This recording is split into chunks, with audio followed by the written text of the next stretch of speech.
Como fazer para deixar o conjunto da raquete e a borracha mais leve ou pesado? Os jogadores de tênis de mesa geralmente eles compram raquete e borracha separadas.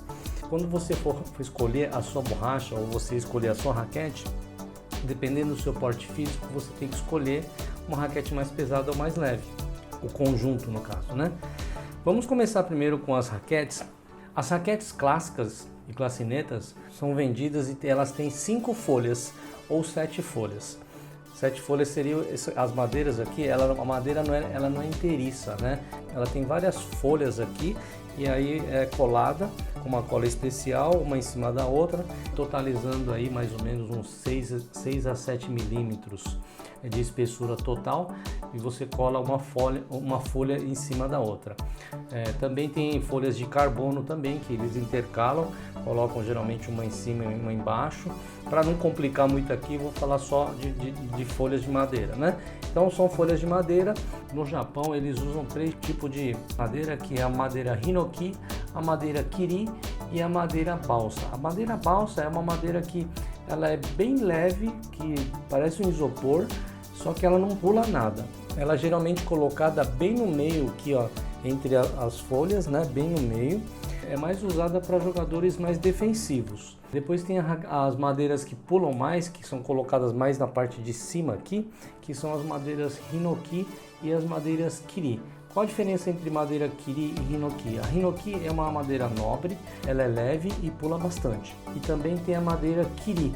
A Kiri é uma madeira muito dura e ela é pesada. Se você fizer uma madeira totalmente de Kiri, talvez ela ficaria muito pesada para um jogador normal aí.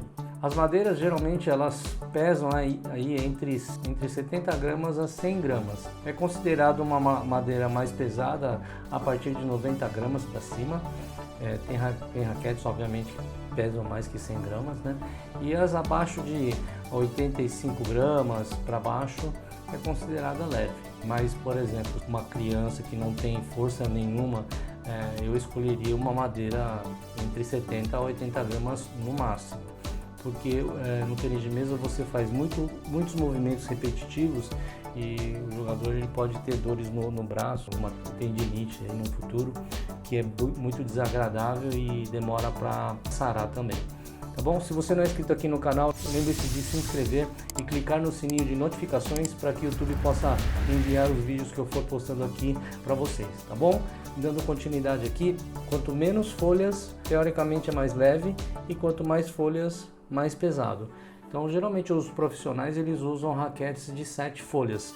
Se você quer comprar raquete montada, né? Geralmente montada são os iniciantes que compram, né? Por ser mais barata. Eu tenho algumas raquetes no meu site. Eu vou deixar o link na descrição aqui. Se você quiser, dá uma passadinha lá para conhecer as raquetes que estão. São algumas raquetes que eu achei na Amazon. Achei bacana, que poderia ajudar aí vocês. Eu coloquei algumas raquetes lá montadas e você pode dar uma olhada se você tem vontade de comprar uma raquete dessa montada. Agora eu queria ir para a parte da borracha. A borracha, os brasileiros aqui, eles não estão acostumados, eles acham que todas as borrachas têm a mesma espessura. Mas não é bem assim, é que no Brasil os importadores obviamente têm muito custo e eles não podem estocar muita borracha, né?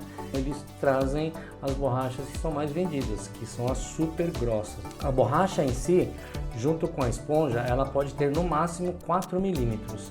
Geralmente as esponjas ficam entre a mais grossa de todas, fica entre 2,2 a 2,3 milímetros, que são chamadas super grossas.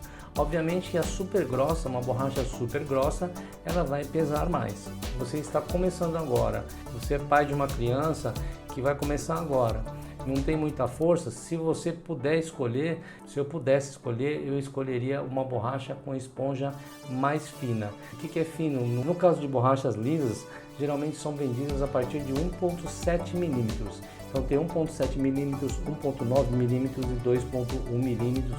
Algumas marcas têm 2,2 milímetros de espessura de esponja. A esponja ela fica aqui entre a borracha e a madeira aqui. Então essa esponja você pode escolher a espessura dela. Só que no Brasil, infelizmente, nós não vemos muito essas borrachas de 1,7, 1,9 milímetros, porque, como eu disse, os importadores aqui também tem muito custo e às vezes eles trazem as borrachas e aí não vende e aí depois tem que jogar fora. Se você tem algum jogador que não tem muita força, uma mulher, uma criança, eu recomendaria uma raquete de 5 folhas, o peso dela eu escolheria entre 70 a 80 gramas. E depois a esponja, e a esponja média, né, 1.7 é considerado esponja média dos dois lados, porque no começo não importa muito a potência do drive ou da batida que o jogador vai impor na bola, né? No começo o iniciante não precisa muito disso, ele precisa aprender as técnicas primeiro, então para não ter também nenhum problema de dor na mão, o recomendável seria isso mesmo. Agora, para os jogadores de alto rendimento, aí não, aí seria a raquete mais pesada, de 7 folhas. Eu ouvi dizer que os chineses, por exemplo, eles usam raquetes de 220 gramas para cima aí. São jogadores profissionais que treinam todo dia, né? E aí eles usam um material bem pesado mesmo. As borrachas super grossas e as raquetes também 7 folhas pesadas também. Principalmente os chineses, né, que usam as borrachas chinesas. As borrachas chinesas são consideradas mais pesadas do que as europeias e as japonesas. E aí o conjunto fica mais pesado também. Se você, por exemplo, se fez um conjunto de raquete e borracha europeia, por exemplo, e aí você acha que ficou muito leve, tem uma outra opção também, é que de você colocar pesos na ponta da raquete aqui. Quanto mais na ponta seria melhor, né? Você coloca o peso onde você quiser, mas teoricamente, geralmente as pessoas colocam mais na ponta aqui, para a ponta ficar mais pesada, a bola fica mais pesada. Então você tem um side tape específico que tem alguns chumbinhos dentro do side tape. É um side tape que tem peso, cada bolinha, são umas bolinhas que são embutidas dentro de um side tape. E você, em cada bolinha, acho que é 1 grama, se não me engano é 1 grama, aí você vai colocando as gramas que você achar necessário para aumentar o peso aí também.